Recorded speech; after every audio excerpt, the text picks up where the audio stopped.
Edgar Allan Poe, El pozo y el péndulo. Estaba acabado hasta no poder más tras aquella agonía tan larga, cuando por fin me desataron y me permitieron sentarme. Noté que me desvanecía.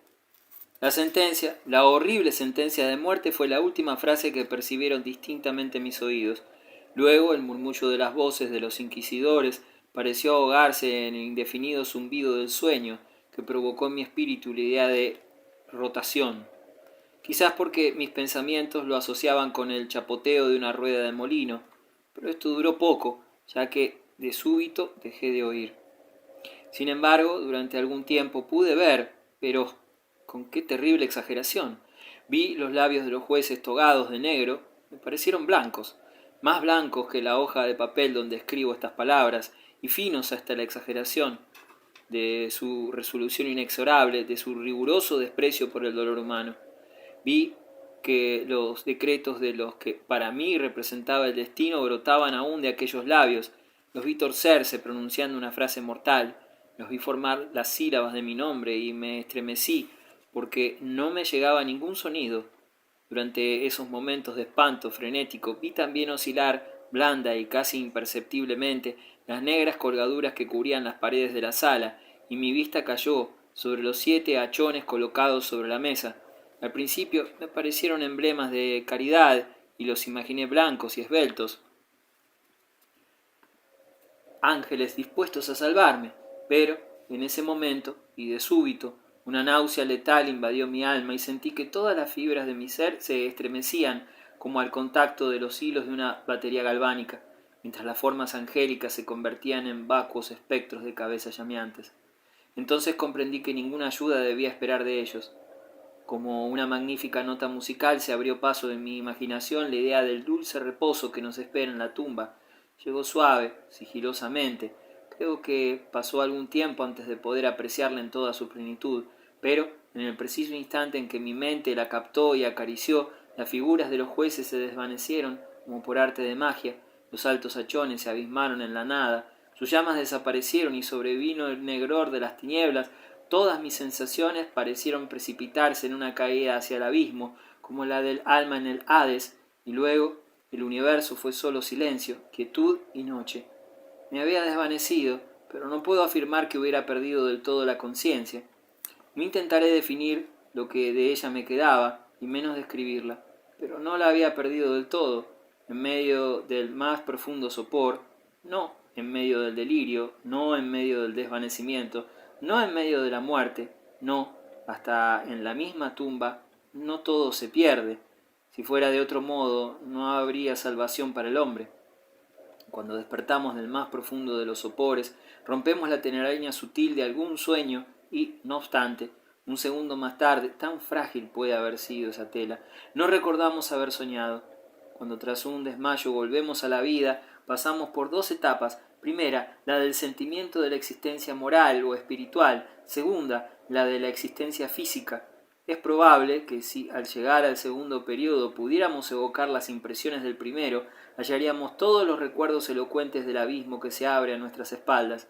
¿Y ese abismo qué es? ¿Cómo al menos podremos distinguir sus sombras de la tumba?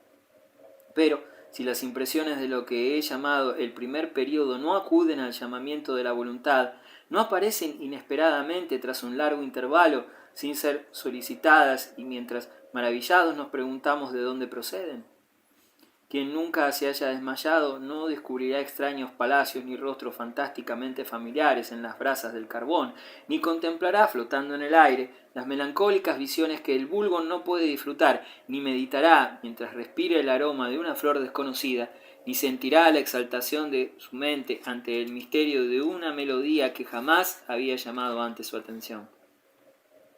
Entre mis repetidos y reflexivos esfuerzos para recordar, entre pertinaces luchas por apresar algún vestigio de ese estado de aparente vacío en el que mi alma se había sumido, hubo momentos en que vislumbré el triunfo, breves, brevísimos periodos en que llegué a condensar recuerdos que, a la luz de mi clarividencia posterior, sólo podían referirse a ese estado de aparente inconsciencia.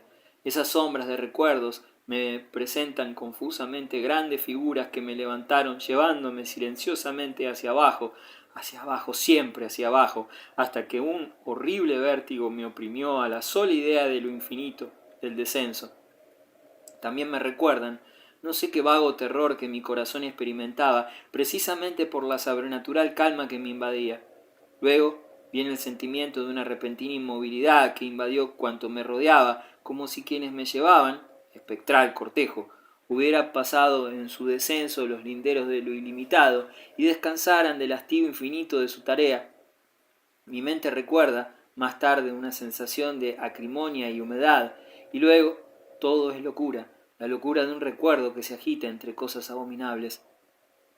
De pronto vuelven otra vez a mi espíritu el movimiento y el sonido, el movimiento tumultuoso de mi corazón y el rumor de sus latidos, luego una pausa en la que todo es confuso, luego otra vez sonido, movimiento y tacto, como una sensación de vibrante hormigueo por todo el cuerpo, y luego la simple conciencia de mi existencia sin pensamiento, algo que duró mucho tiempo. De pronto, bruscamente, el pensamiento, un terror que me producía escalofríos y el esfuerzo más ardiente por comprender mi verdadera situación. A esto sucedió un vivo afán de recaer en la insensibilidad, luego un brusco revivir del espíritu y una afortunada tentativa de movimiento, y, entonces, el recuerdo completo del proceso, de los jueces, las negras colgaduras, la sentencia, mi debilidad y el desmayo, y el total olvido de lo que ocurrió después, de todo lo que tiempos posteriores y la constancia más tenaz me han permitido recordar vagamente. Hasta ese momento no había abierto los ojos, pero sentí que estaba tendido de espaldas y sin ligaduras. Alargué la mano que cayó pesadamente sobre algo húmedo y duro. La dejé descansar allí durante unos minutos mientras hacía esfuerzos por adivinar dónde me hallaba y qué era de mí. Sentía gran impaciencia por abrir los ojos, pero no me atrevía porque me espantaba esa primera mirada sobre las cosas que me rodeaban. No es que temiera contemplar cosas horribles, sino que me aterrorizaba la posibilidad de que no hubiera nada que ver. Por fin, con mi corazón lleno de atroz angustia, abrí de golpe los ojos y mis espantosas suposiciones se confirmaron. Me rodeaba el negror de una noche eterna. Me parecía que la intensidad de aquellas tinieblas me oprimía y sofocaba. Traté de respirar. La atmósfera era de una intolerable pesadez. Permanecí inmóvil y acostado, haciendo esfuerzos por utilizar mi razón. Evoqué los procesos inquisitoriales, procurando deducir mi situación verdadera a partir de ese punto. La sentencia había sido pronunciada y tenía la impresión que desde entonces había transcurrido mucho tiempo. Pero ni por un solo momento imaginé que estuviera realmente muerto. Semejante suposición, pese a todas las ficciones literarias, es totalmente incompatible con la existencia real. Pero, ¿dónde me hallaba y en qué estado? Sabía que los condenados a muerte fallecían con frecuencia en los autos de fe. Una solemnidad de esta especie se había celebrado aquella misma noche. Me habían devuelto a mi calabozo en espera del próximo sacrificio que no se celebraría hasta varios meses más tarde. Al punto comprendí que era imposible. En aquel momento había una demanda inmediata de víctimas. Por otra parte, mi primer calabozo, como todas las celdas de los condenados en Toledo, estaba empedrado y tenía algo de luz. Repentinamente una horrible idea aceleró los pálpitos de mi sangre que se agolpó en torrentes hacia mi corazón. Por breves instantes recaí en la insensibilidad. Cuando me repuse, me erguí temblando convulsivamente y tendido desatinadamente los brazos en todas direcciones, por encima de mi cabeza y mi derredor. No sentí nada, pero temblaba ante la idea de dar un solo paso por temor a tropezar contra los muros de una tumba. Brotaba el sudor por todos mis poros y tenía la frente empapada de gruesas gotas frías.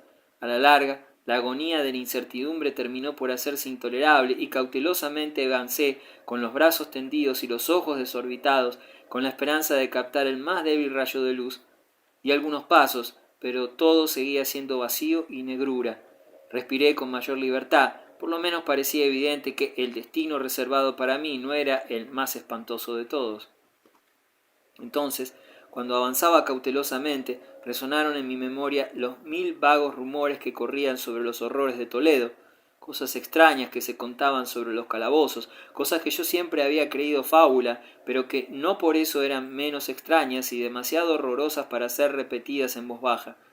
¿Me dejarían morir de hambre en aquel subterráneo mundo de tinieblas? ¿O qué destino más terrible me aguardaba?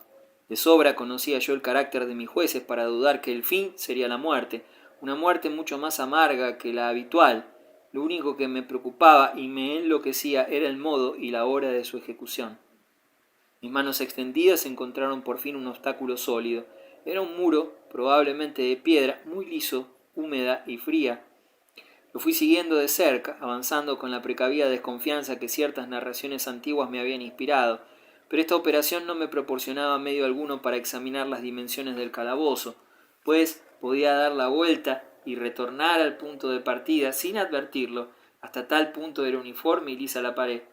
Busqué, en vista de ello, el cuchillo que llevaba conmigo cuando me condujeron a la cámara inquisitorial, pero había desaparecido, porque mis ropas fueron cambiadas por un sayo de grosera estameña. Para comprobar perfectamente mi punto de partida, había pensado clavar la hoja en alguna pequeña grieta de la mampostería, aunque la dificultad tenía fácil solución. Me pareció insuperable al principio, debido al desorden de mi mente. Rasgué una tira del ruedo de mi vestido y la extendí en el suelo, formando ángulo recto con el muro.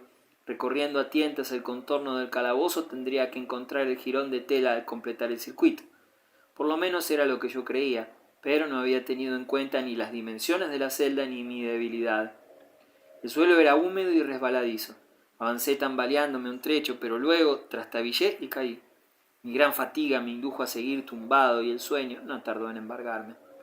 Al despertar y extender el brazo, hallé a mi lado un pan y un cántaro de agua. Me encontraba demasiado agotado para reflexionar y bebí y comí ávidamente. Poco más tarde reemprendí mi viaje en torno al calabozo y trabajosamente logré llegar a la tira de estameña.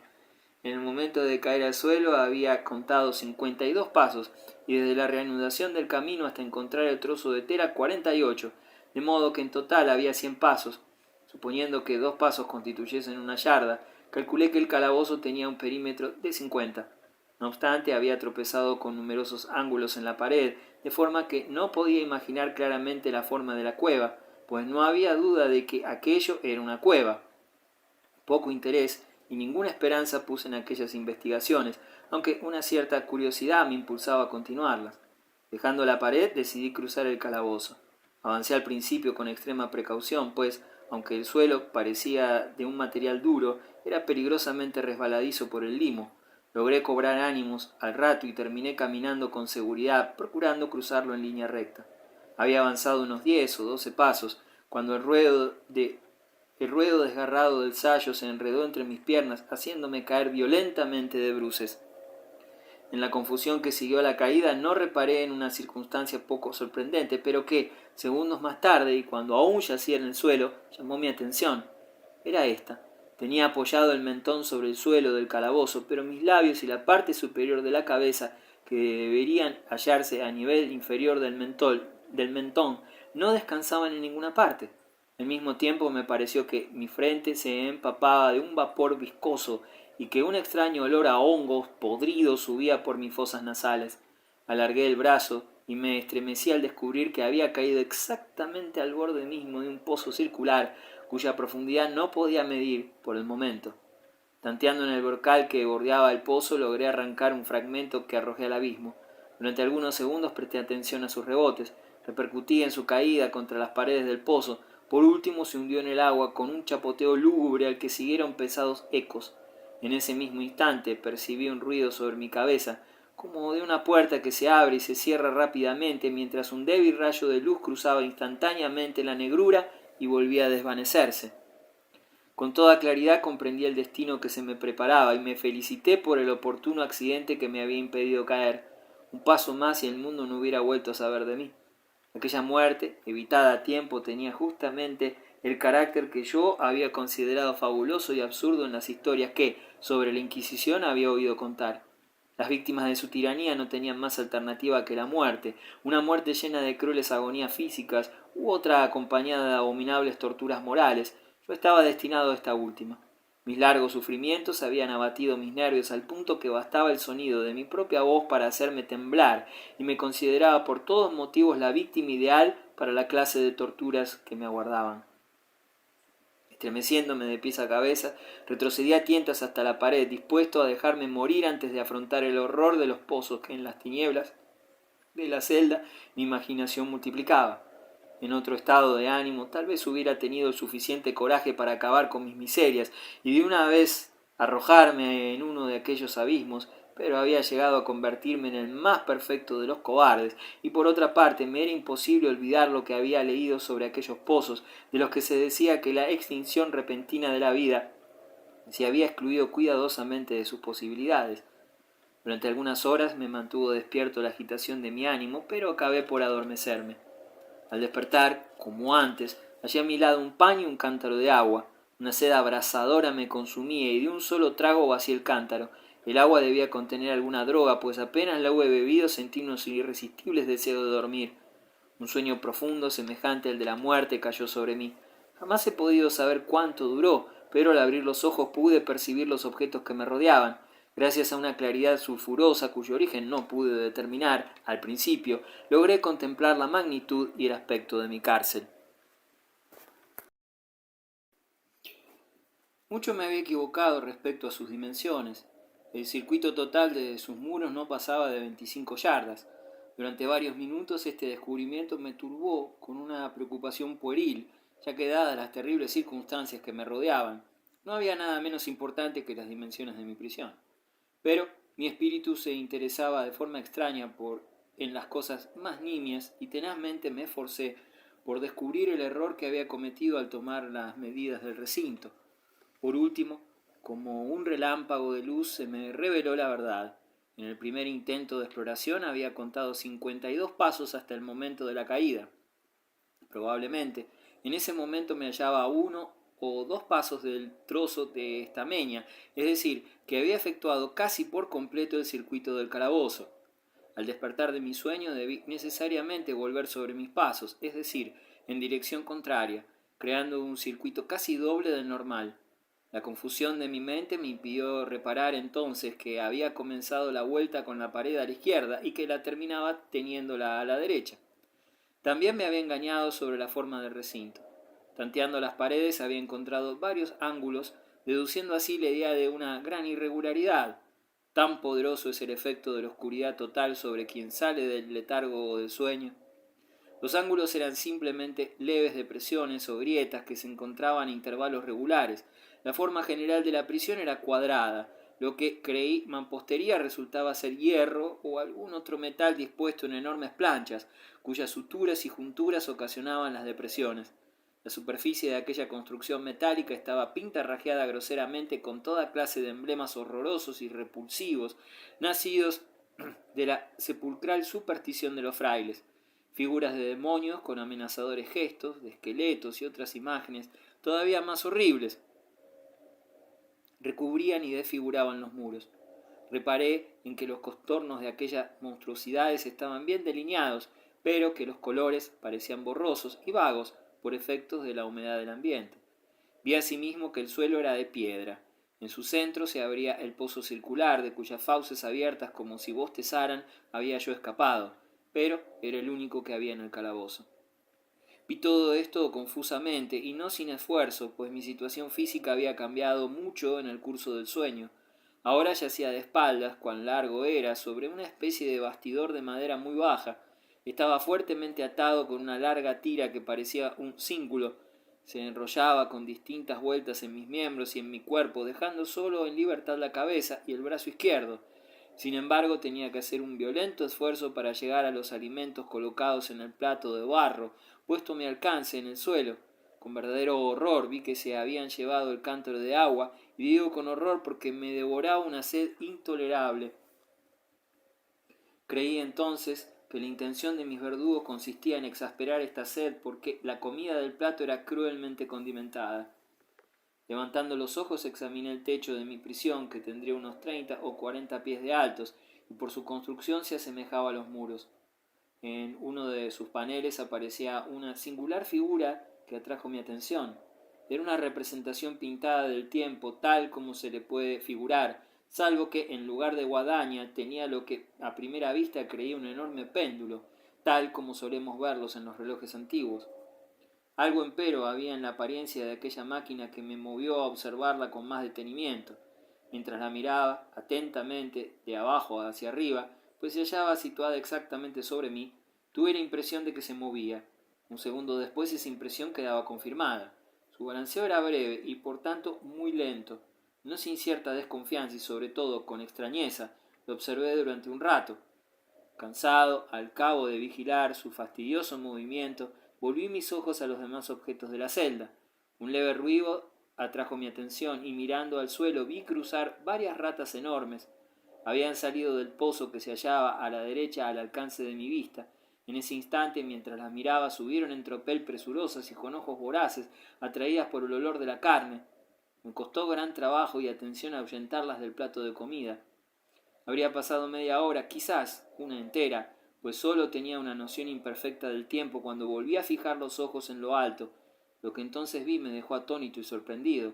El camino del péndulo había aumentado casi una yarda y como secuela natural su velocidad era mucho mayor, pero lo que más me impresionó fue la idea de que había descendido visiblemente. Observé entonces y puede suponerse con cuánto horror que su extremo inferior estaba formado por una media luna de brillante acero, cuya larga punta tendría un pie aproximadamente. Los cuernos estaban dirigidos hacia arriba, y el filo cortante, como una navaja, pesado y macizo, se iba ensanchando hasta rematar en una hacha y sólida forma. Hallábase fijo a un grueso vástago de bronce, y todo el mecanismo silbaba, balanceándose en el espacio.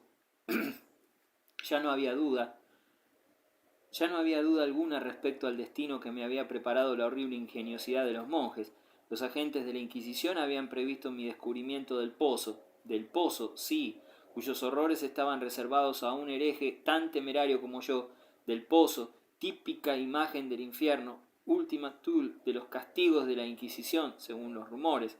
El más fortuito de los accidentes me había salvado de caer en el pozo, y bien sabía que la sorpresa, la brusca precipitación en los tormentos constituía un elemento esencial de las misteriosas ejecuciones que tenían lugar en aquellas cárceles.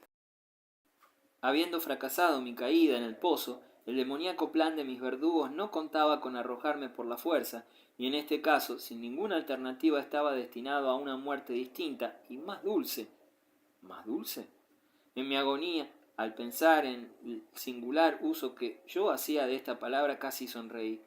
¿Para qué contar las largas, interminables horas de un horror casi mortal, durante las cuales conté las zumbantes vibraciones del péndulo?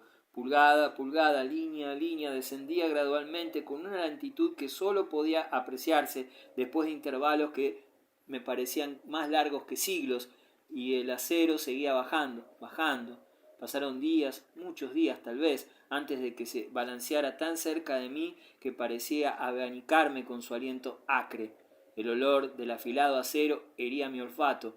Supliqué, fatigando al cielo con mis ruegos para que el péndulo descendiera con mayor rapidez. Enloquecí, me exasperé, hice esfuerzos por incorporarme y salir al encuentro de aquella espantosa y horrible cimitarra, y luego se apoderó de mí una gran calma, y permanecí inmóvil, sonriendo a aquella muerte brillante, como podría ser un niño ante un hermoso juguete.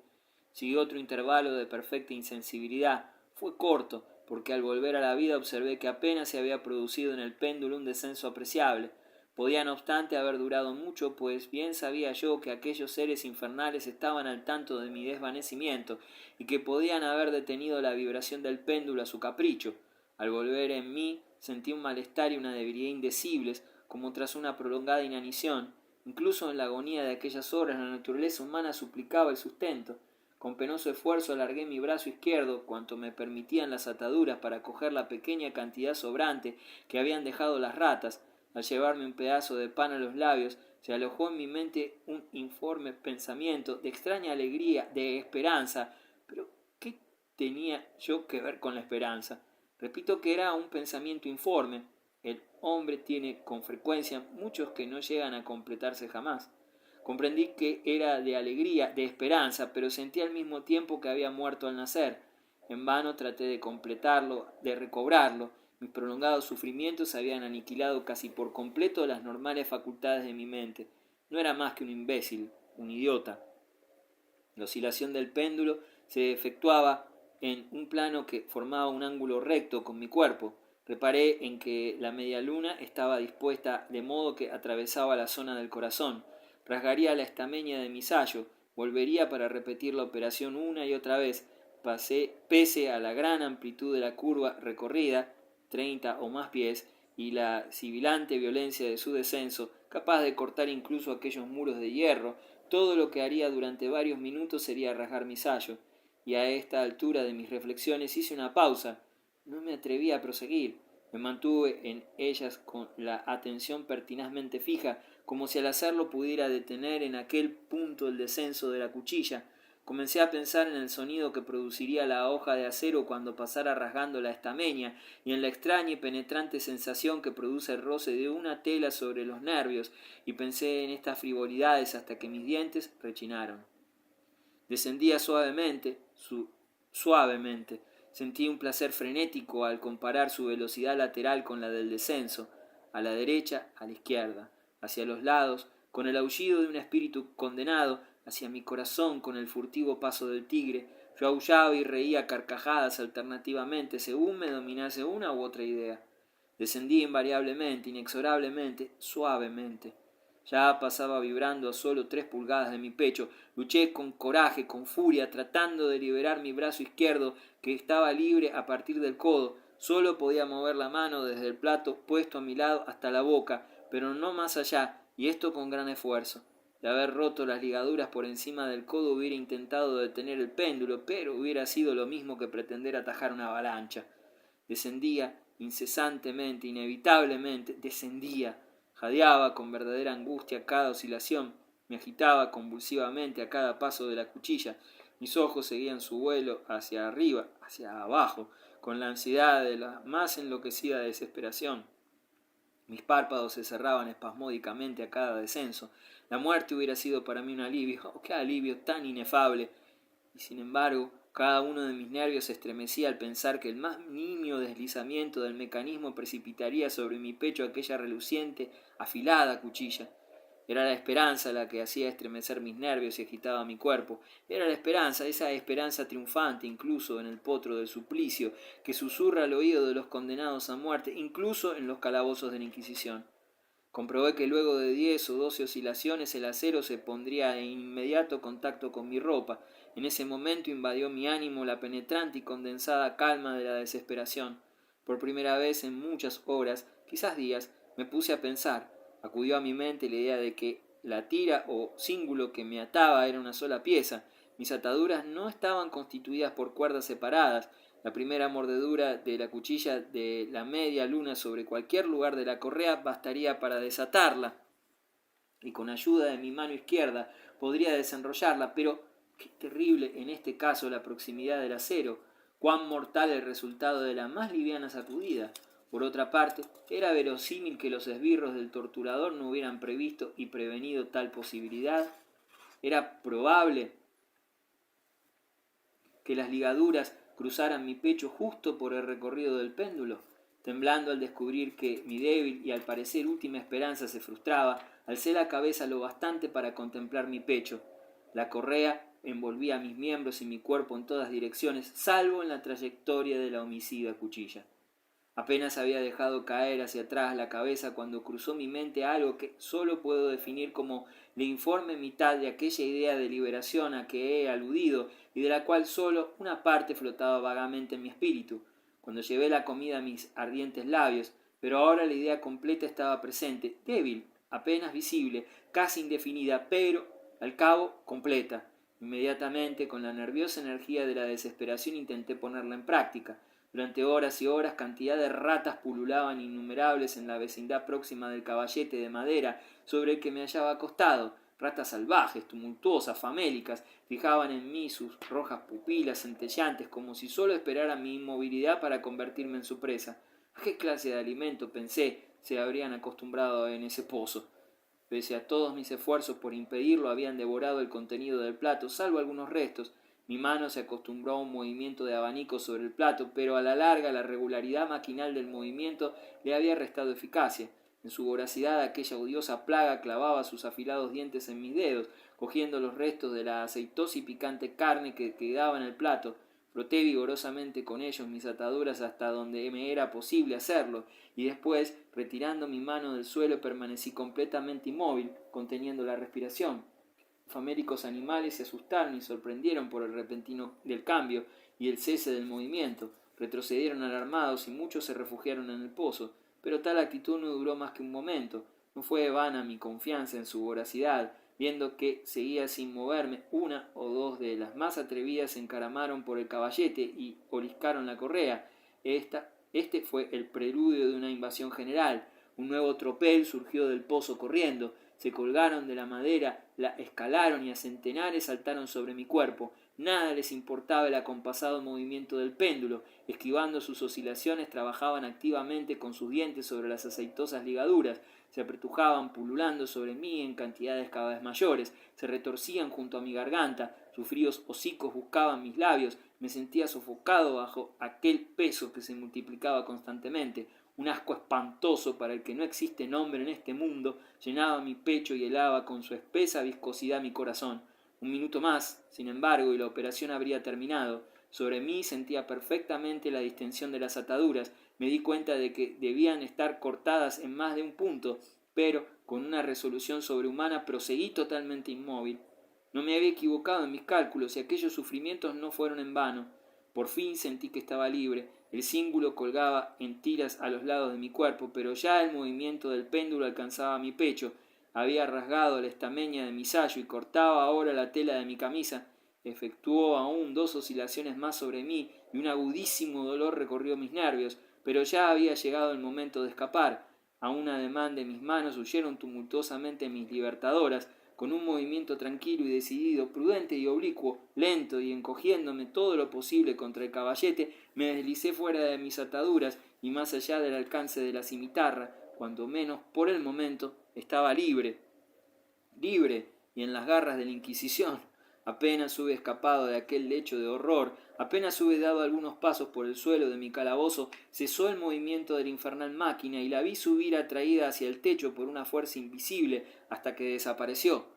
Aquello fue una lección que desesperó mi ánimo. Indudablemente todos y cada uno de mis movimientos eran espiados. Libre, apenas se había escapado de la muerte bajo la forma de una determinada agonía, para ser entregado a algo peor aún que la muerte misma.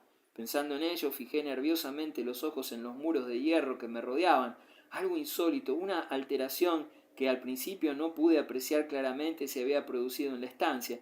Durante largos minutos en los que me sumí en una distraída y vaga abstracción, me perdí en vagas e incoherentes conjeturas. Por primera vez pude advertir en esos momentos el origen de la claridad sulfurosa que iluminaba el calabozo.